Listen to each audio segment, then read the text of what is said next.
معانا كوبايه بقسماط، ومعايا كوبايه دقيق، ومعايا بيضه. هو اللي يحب البيض اكتر يحط اتنين، انا يعني ما بحبش البيض كتير في الاكل، حتى بيضه واحده بس. البيض، ومعايا كمان هنا لسه معلقتين كبار نشا، ما نزيدش عن معلقتين كبار عشان البانيه ما يحلش معانا.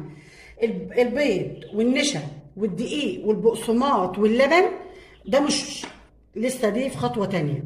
اللي هنعمله الوقت ايه؟ هنحط البصل. في ناس يا جماعة بتاخد اللي هي المية بتاعة تصفية البصل وترمي التفل ده مهم جدا جدا في البانيه. وفي ناس بتعمل البانيه من غير بيض ولبن، ما يبقاش فراخ بانيه. بانيه يعني لبن وبيض، حطوها في خلطة زي دي وقلوها يبقى اسمها فراخ محمرة مقرمشة بس.